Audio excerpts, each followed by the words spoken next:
Hi friends, welcome to 1C Recipes and Vlogs. இது வரைக்கும் நீங்கள் நம்ம சேனலில் சப்ஸ்கிரைப் பண்ணலை அப்படின்னா சப்ஸ்கிரைப் பண்ணிடுங்க, கூடவே பெல் ஐக்கானையும் கிளிக் பண்ணிடுங்க. இன்றைக்கி நம்மளோட சேனலில் ஒரு சூப்பரான உருளைக்கிழங்கு மசாலா எப்படி செய்கிறதுன்னு பார்க்க போகிறோம். இந்த ரெசிபி சப்பாத்தி பூரிக்கு ஒரு சூப்பரான காம்பினேஷன், ரொம்பவே நல்லாயிருக்கும். காரம் ரொம்ப கம்மியாக செஞ்சு சாப்பிட்டோம் அப்படின்னா குழந்தைங்க கூட விரும்பி சாப்பிடுவாங்க. இப்போ இந்த உருளைக்கிழங்கு மசாலா பண்ணுறதுக்கு ஃபஸ்ட்டு நம்ம ஸ்பைசஸ் எல்லாம் தாளிக்கணும். அதுக்காக ஒரு பேனில் ஒரு 3 டீஸ்பூன் அளவு எண்ணெய் சேர்த்துருக்கேன். எண்ணெய் நல்லா சூடான பின்னாடி அதில் 1/2 டீஸ்பூன் அளவு சோம்பு, ஒரு பட்டை, 3 கிராம்பு சேர்த்துக்கலாம். ஸ்பைசஸ் எல்லாம் நல்லா ஃப்ரை ஆகிட்டுருக்கு. இந்த டைமில் 2 பச்சை மிளகாய் சேர்த்துக்கலாம். இந்த பச்சை மிளகாய் தான் இந்த மசாலாவுக்கு காரம் கொடுக்கும், சில்லி பவுடர் சேர்க்காமல் பண்ணுறனால. அடுத்து ஒரே ஒரு பெரிய வெங்காயத்தை ஸ்லைஸில் கட் பண்ணி போட்டுக்கலாம். இப்போது அந்த பச்சை மிளகாய் வெங்காயத்தை அந்த எண்ணெயில் நல்லா வதக்கிடுங்க. வெங்காயத்தோட கலர் நல்லா மாறின பின்னாடி ஒரே ஒரு டீஸ்பூன் அளவு இஞ்சி பூண்டு பேஸ்ட் ஆட் பண்ணிக்கலாம். இஞ்சி பூண்டோட பச்சை ஸ்மெல் போகிற வரைக்கும் நல்லா வதக்கிடுங்க. நல்லா வதக்கின பின்னாடி ஒரு தக்காளி சேர்த்துக்கலாம். தக்காளி இதே மாதிரி ஸ்லைஸில் கட் பண்ணி போட்டுக்கோங்க. தக்காளி நல்லா வேகமாக வதங்கணும், அதுக்காக கொஞ்சம் உப்பு சேர்த்து நம்ம வதக்கிக்கலாம்.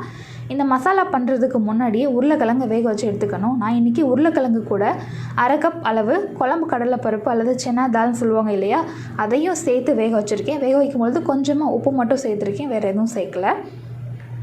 இப்போது நம்மளோட தக்காளி நல்லா வதங்கிடுச்சு பாருங்கள், கொஞ்சமாக உப்பு சேர்த்து வதக்கினால. இந்த டைமில் மசாலா பவுடர்லாம் சேர்த்துக்கலாம். 1/4 டீஸ்பூன் அளவு மஞ்சள் தூள், 1 டீஸ்பூன் அளவு கறி மசால் தூள். இதில் நம்ம சில்லி பவுடர் சேர்க்க போகிறது கிடையாது. இன்றைக்கி நம்ம காரம் இல்லாமல் கம்மியான காரத்தோடு செய்ய போகிறோம். மசாலாவை அந்த வெங்காயம் தக்காளி கூட வதக்கின பின்னாடி நம்ம வேக வச்ச உருளைக்கிழங்கு சேர்த்துக்கலாம். உருளைக்கிழங்கை நல்லா தோல் உரிச்சிட்டு மசிச்சு அதில் ஆட் பண்ணுங்கள், அல்லது இந்த மாதிரி க்யூப்ஸாக கட் பண்ணியும் போட்டுக்கலாம். இப்போது நல்ல கலர் கொடுக்கறதுக்காக 1 டீஸ்பூன் அளவு காஷ்மீரி மிளகாய்த்தூள் ஆட் பண்ணியிருக்கேன். இந்த மிளகாய்த்தூள் கலர் மட்டும்தான் கொடுக்கும், காரம் இருக்காது. மிளகாய்த்தூள் சேர்த்த பின்னாடி 3/4 கப் அளவு தேங்காய் பால் சேர்த்துக்கலாம். ஃபஸ்ட்டு செகண்ட் 2 தடவை எடுப்போம் பார்த்தீங்களா, ஃபஸ்ட்டு டைம் எடுப்போம் இல்லையா, அந்த தேங்காய் பால் மட்டும்தான் எடுத்திருக்கேன் நான். அதுதான் நல்லா திக்காக இருக்கும். இப்போ தேங்காய் பால் சேர்த்து நல்லா மிக்ஸ் பண்ண பின்னாடி நம்ம வேக வச்ச குழம்பு கடலைப்பருப்பு இருக்கு இல்லையா, அதையும் சேர்த்துக்கலாம். அது ஒரு 1/2 கப் அளவு இருக்கும். இப்போது எக்ஸ்ட்ராவாக ஒரு 1/2 கப் அளவு தண்ணி சேர்த்து நல்லா மிக்ஸ் பண்ணிக்கலாம். இது பாயில் ஆக இன்னும் நல்லா திக்காகும், அதனால் தண்ணியோட கன்சிஸ்டன்சி பார்த்து நம்ம சேர்த்துக்கணும். இப்போ இந்த மசாலாவுக்கு தேவையான அளவு உப்பு சேர்த்துக்கலாம். அந்த பருப்பு உருளைக்கிழங்கு வேக வைக்கும் பொழுது உப்பு சேர்த்துருப்போம், கம்மியாக தான் சேர்த்துருப்போம். அதனால் இப்போ கொஞ்சம் உப்பு சேர்த்துட்டு செக் பண்ணி பார்த்துட்டு பத்தலை அப்படின்னு ஆட் பண்ணிக்கலாம். கரெக்டாக இருந்தது அப்படின்னா விட்டுருங்க. இப்போ நம்மளோட மசாலா நல்லா கொதிச்சிட்ருக்கு. இந்த டைமில் 2 டீஸ்பூன் அளவு பொட்டுக்கடலை மாவு ஆட் பண்ணியிருக்கேன். நம்ம சட்னிக்கு யூஸ் பண்ணுற அந்த பொட்டுக்கடலை இருக்குது இல்லையா, அதை வந்து மிக்சியில் சேர்த்து பவுடர் பண்ணி அதில் ஆட் பண்ணியிருக்கேன்.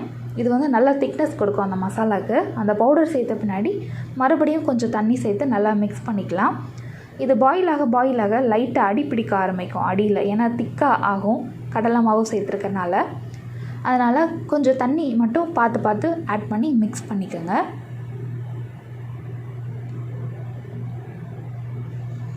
இப்போ நம்மளோட மசாலா சூப்பராக கொதிச்சிட்ருக்கு.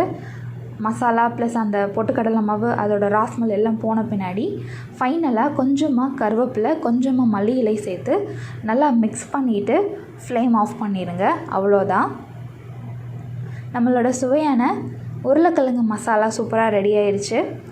இந்த குழம்பு கடலை பருப்புக்கு பதிலாக நீங்கள் பச்சை பட்டாணி கூட சேர்த்துக்கலாம், ரொம்ப நல்லாயிருக்கும்.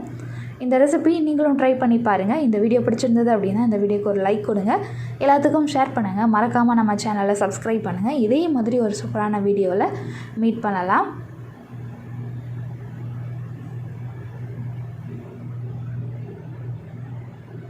Thank you so much for watching.